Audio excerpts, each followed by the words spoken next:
Hello everyone, I hope you all are doing well and learning from my video. एक नया article publish हुआ है regarding outreach to diaspora and statesmanship. तो इस editorial के अंदर क्या कहा गया है कि जो हमारे तमिलनाडु के हमारे जो सीएम हैं, चीफ मिनिस्टर हैं एम के स्टैलिन, उन्होंने क्या है विजिट किया है अदर कंट्री में। मतलब काफ़ी जगह पे उन्होंने विजिट किया और उन्होंने डिफरेंट कंट्री में विजिट करके क्या पाया है कि जो तमिलनाडु के पीपल्स हैं, तमिलियंस हैं, वो मतलब अदर जो स्टेट्स हैं ना, वहाँ पे अदर जो कंट्री है ना वर्ल्ड के अंदर बहुत ज़्यादा फैले हुए हैं, बहुत ज़्यादा स्प्रेड है ना। तमिलियन ही आपको देखने को मिलेंगे जो अदर कंट्री में ज़्यादातर देखने को मिले। तो एम के स्टैलिन ने एक बात की है, जो तमिलनाडु डायस्पोरा है। डायस्पोरा का क्या मतलब होता है?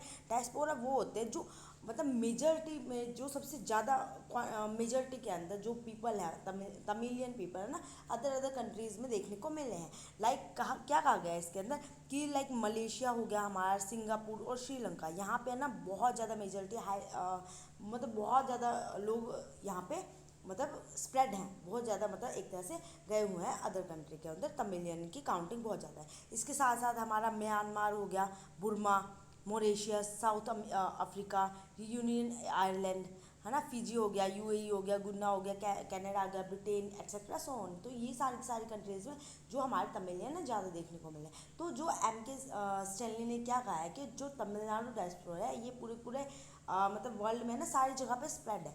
और ये साथ साथ स्प्रेड तो है, पर किन चीज़ों में है? ये एजुकेशन पर्पज़ के लिए है, कुछ बिजनेस के पर्पज़ पे है ना, कुछ एम्प्लॉयमेंट के लिए, जॉब के लिए। तो ये अलग अलग पर्पज़ के लिए फैले हुए हैं। तो एक तरह से गवर्नमेंट को क्या इनको प्रोटेक्ट करना चाहिए, इनको प्रोटेक्शन प्रोवाइड करनी चाहिए। इसके रिगार्डिंग एम के स्टैनली ने कहा कि हम इनको प्रोटेक्शन प्रोवाइड करने की पूरी कोशिश करेंगे।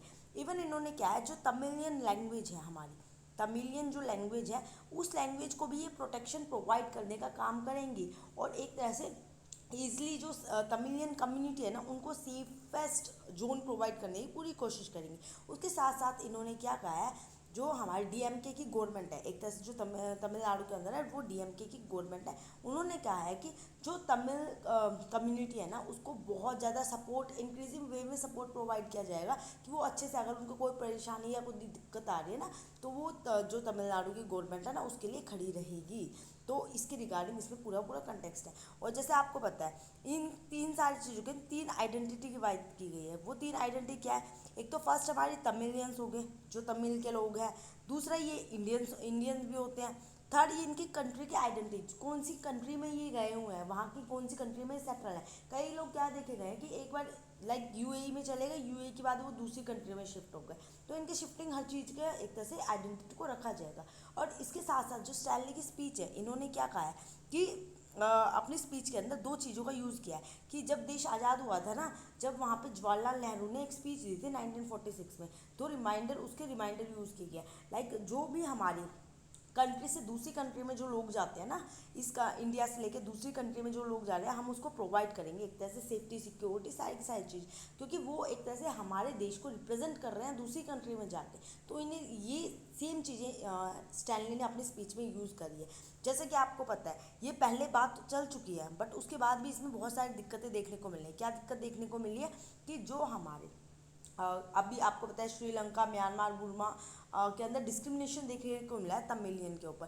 पहले के टाइम पे तमिलियन जो थी श्रीलंका में, बहुत मतलब इक्वलिटी वगैरह देखने को मिल रही थी, बट उसके बाद डिस्क्रिमिनेट कर दिया गया था। और डिस्क्रिमिनेट करके कुछ तमिलियन वापस इंडिया के अंदर आ गए थे। कहाँ से? श्रीलंका से हमारे इंडिया के अंदर आ गए थे। बट उसके बाद इंडिया ने क्या किया था उन लोगों के साथ? इंडिया ने एक तरह से इलीगल माइग्रेंट का दर्जा उनको दे दिया गया। मतलब इंडिया के तमिल रिफ्यूजीज़ कहलाए थे।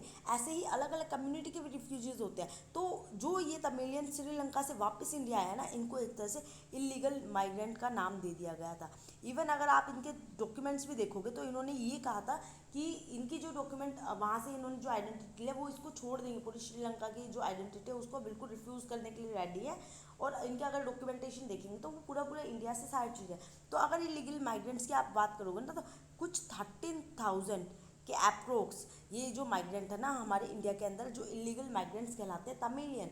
और इवन इसके अंदर बहुत ज़्यादा दिक्कत देखने को मिली, क्योंकि ये दिल्ली जो सेंट्रल में गवर्नमेंट बैठे ना, उन्होंने ये चीज़ कहा था। बट जवाहरलाल नेहरू ने पहले कहा था कि इनको हमें पूरी सपोर्ट वगैरह प्रोवाइड करना चाहिए। तो इस सपोर्ट के लिए भी जो हमारा स्टैनली है, सीएम है, उन्होंने इस चीज़ के लिए बात की कि इनको सपोर्ट प्रोवाइड करना पड़ेगा, क्योंकि हमें ही तो सपोर्ट प्रोवाइड करना है, और कौन सपोर्ट प्रोवाइड करेगा।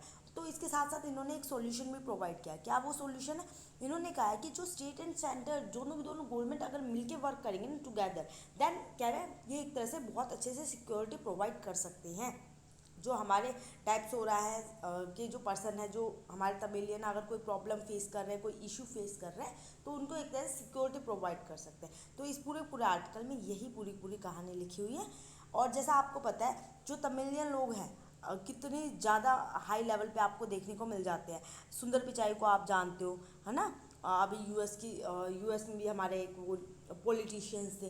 तो पॉलिटिकल लेवल पे, साइंटिफिक लेवल पे, मतलब बिजनेस लेवल पे हमारे जो तमिलियन लोग हैं ना बहुत हाई लेवल पे गए हुए हैं। तो इन्हें एक तरह से हमें सिक्योरिटी प्रोवाइड करनी चाहिए। एंड यही पूरा कॉन्टेक्स्ट है। And thank you so much for watching my video.